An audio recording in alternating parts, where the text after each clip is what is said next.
Dry and rough hair, you deserve more from your shampoo. Use Dove Intense Repair with Keratin Repair Active for smooth, strong hair with a regular use. Now 20% more than regular Tenable sachet and only 5 pesos SRP for sachet.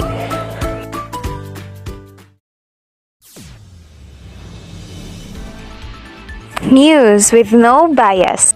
News with no exemptions, including nothing but the truth. This is FENMA 99.5 in your radio station. Good morning, Philippines. It's a sunny day, October 5, 2021. And this is April Mayhop Kabil, serving you the most leading news of the hour. For the headlines, residents of Cagayan de Oro City are struggling due to the pandemic. Barangay officials in Cagayan de Oro City distributed financial assistance and food packs to those families who lost their job. Residents of Cagayan de Oro are struggling due to the pandemic. Here's Aline Mitibalan for the details. Miss Aline? Hello, good morning, Mr. Briggs. What struggles did you encounter during this pandemic? There are a lot of struggles that I encountered during this pandemic, especially when it comes to our daily needs. In the said pandemic, the income of my family decreases. Also, the COVID-19 pandemic has created the largest disruption of my education systems.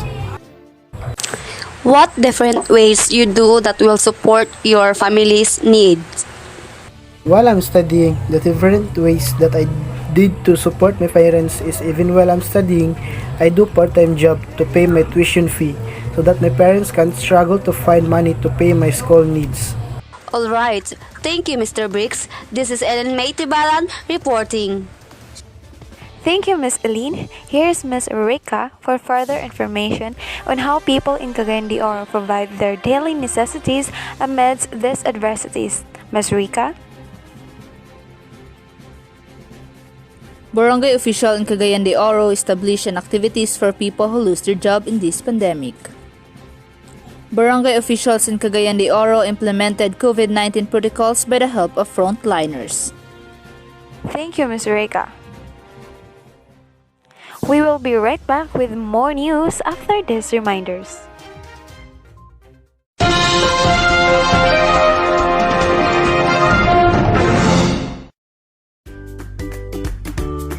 How to protect yourself from coronavirus.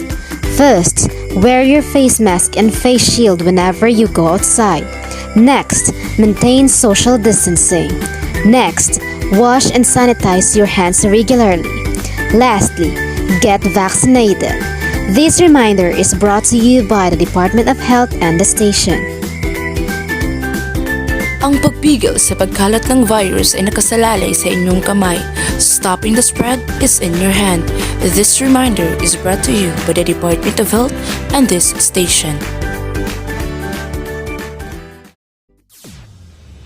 Time check! It's 10:25 in the morning of October 5, 2021. Once again, you are turning into FENMA 99.5 in your radio station. And we are back for the local news. Barangay officials in Cagayan de Oro City distributed financial assistance and food packs to those families who lost their job. Here's Aline Mitibalan for the details. Miss Aline? Hello, Mr. Briggs. I would like to ask you again, is there financial assistance from your barangay?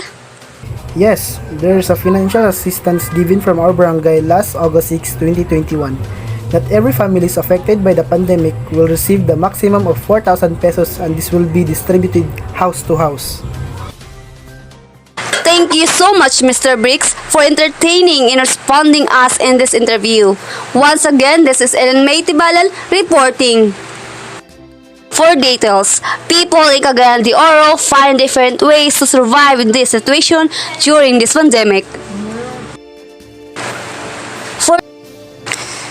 For For details number 2, because of pandemic, barangay officials are making their moves to help the residents of Cagayan de Oro, especially those families who lose their jobs when COVID-19 strikes, such as giving food packs and distributing financial assistance. Thank you, Miss Eileen. Here's Miss Rika for further information on how people in Cagayan de Oro provide their daily necessities amidst these adversities. Miss Rika? Thank you, Miss April. Because there are people in Cagayan de Oro lose their job, it is inevitable that they will look for another ways to support their family's needs. Thereby, barangay officials continue to remind people to follow COVID-19 protocols to avoid spreading the daily virus. Alright, Miss Donna Jean, what activities did the barangay council or government about the issue? What activities did barangay council or government about the issues? Our barangay official or government, they conduct a survey or research about the issues now.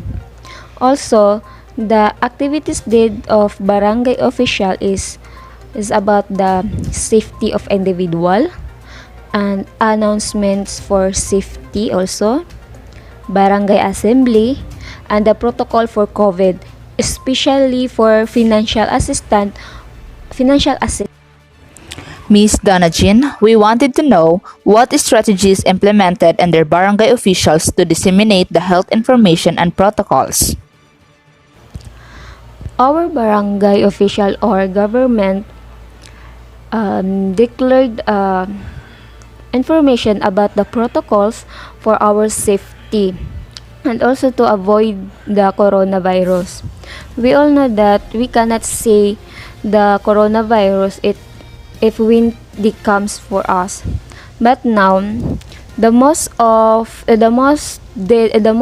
doing of our barangay official is to stay at home and make sure that every family or each of individual, we should to using alcohol and face mask and face shield for avoiding the coronavirus or unsafety in ourselves. So we should to follow what they given our protocols. What we should to follow the protocols of our barangay. So we should to take advantage for everyone that it can help for us.